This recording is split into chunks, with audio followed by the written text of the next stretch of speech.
बहुत पहले रामापुरम नाम के गांव में 40 साल का गिरी नाम का एक आलसी रहता था। पेट भर खाना और बिस्तर पर सोना, वो हर रोज ये दो काम ही करता था। बेचारी उसकी पत्नी कावेरी कूली का काम करके बेटी मल्ली को सरकारी स्कूल में पढ़ा के घर चलाती थी।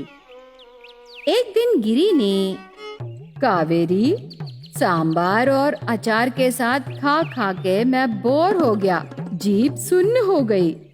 हफ्ते में बुधवार के दिन चिकन करी और रविवार के दिन फिश फ्राई पका के रखना, ठीक है? पहले आप अपनी आलसीपन को छोड़ के कूली के काम पर जाइए, पैसे लाकर मेरे हाथ में रखिए, तब मैं चिकन करी फिश फ्राई अच्छे से पकाऊंगी। वो काम मुझसे नहीं होगा। तो चिकन करी फिश फ्राई पकाना मुझसे भी नहीं होगा, कह के काम पर चली जाती है। गिरी बिस्तर पर बैठा रहता है। उसे टाइम पास नहीं हो रही थी। बातें करने के लिए कौन मिलेगा करके देखने लगा। तब जल्दी जल्दी जा रहे सोमू दिखाई देता है। गिरी उसे बुलाता है। सोमू, इधर आ, एक बात कहनी है। ऐसे कहते ही सोमू गिरी के पास आता है। क्या गिरी, क्या बात करना चाहते हो? भागते हुए कहाँ जा रहे हो सोमू? पास गांव को तुझे पता नहीं ना? पास गांव में कृष्णमूर्ति नाम का एक शाहूकार है। वो हर साल खाने का दांव रखता है। जीतने वाले को साल भर खाने के सामान मुफ्त में देता है। सच? ये तो मुझे पता भी नहीं सोमू। ऐसे कहते ही सोमू मजाक से, पेट भर खाना खा के पास रहे बिस्तर पर सोए रहने से कैसे पता चलेगा गिरी? ऐसे सोमू कह के वहाँ से चला जाता है। तब गिरी एक निर्णय लेता है।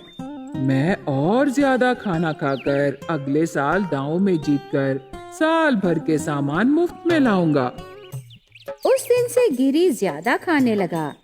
दिन भर दिन गिरी ज्यादा खाना देखकर पत्नी और बेटी शायद कोई भूत पकड़ लिया होगा सोच के डरने लगे।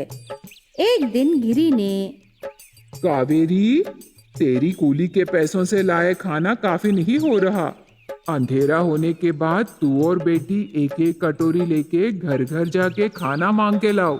ऐसे कहने पर पत्नी और बेटी जरूर उसे भूत पकड़ लिया होगा सोच के एक एक कटोरी लेके घर घर जाके भीख मांगने लगे। आलसी और खाने के शौकीन गिरी के वजह से माँ बेटी बहुत मुश्किलें झेल रहे हैं।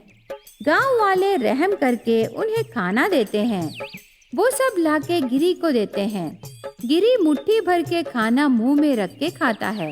इस तरह दिन बीतते गए।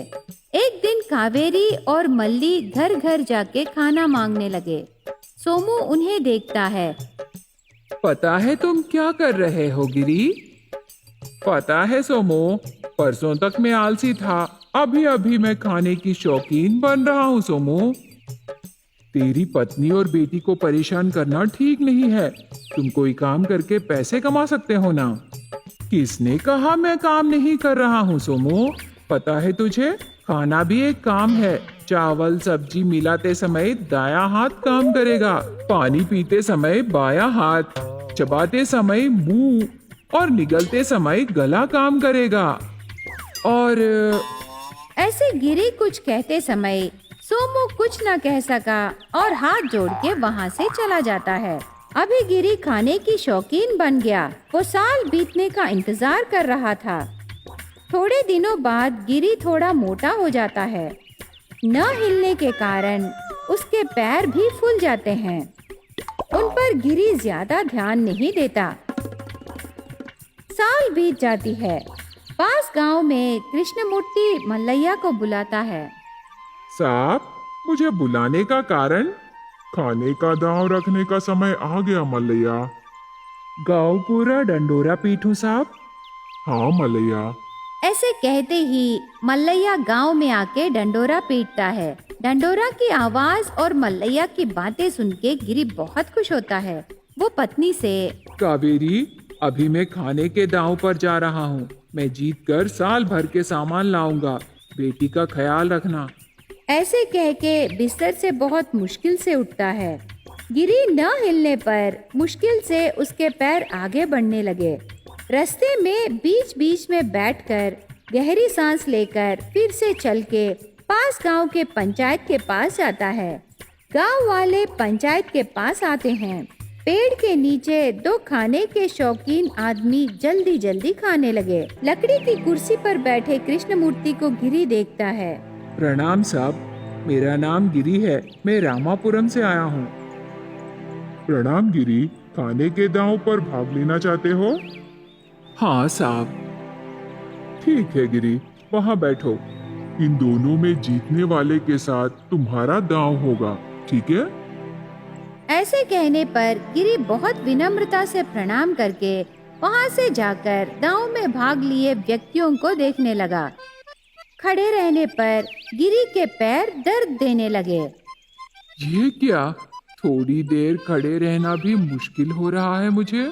ऐसे सोचकर चारों ओर देखने लगा। तब थोड़ी दूर में उसे एक पत्थर दिखाई देती है। धीरे से जाकर उस पत्थर पर बैठ जाता है। वो अपने मन में, क्यों मेरे पैर दर्द हो रहे हैं? मुझे थकान सी क्यों महसूस हो रही है? मैं क्यों मोटा हो गया? ऐसे सोच में पड़ जाता है। तब गिरी को उसके आलसीपन याद आकर साल भर के सामान मुफ्त में मिलने की लालच में वो ज्यादा खाना खा लिए करके तब उसे समझ में आता है। रामापुरम गिरी, रामापुरम गिरी, जल्दी से खाने के दांव पर आओ। ऐसे बुलाने लगा। तब गिरी बहुत मुश्किल से पत्थर से उठ के पेड़ के पास जाता है। वहाँ और एक आदमी बैठा रहता है। उसके सामने बहुत बड़ा केले का पत्ता डाल के रहता है। गिरी बैठता है। उसके सामने भी पत्ता डालते हैं। खाने के व्यंजन उनके सामने रखते हैं। दांव शुरू होती है। दोनों खाना शुरू करते हैं। मुट्ठी भर खाना मुंह में डालने लगा दूसरा आदमी। गिरी को अजीब लगा। वो अपने मन में, मैं बहुत बड़ी गलती किया। आलसी था और लालच से खाने की शौकीन बना और मोटा हो गया। अभी तो मैं चल भी नहीं सकता। सांस लेने में भी मुश्किल हो रही है मुझे।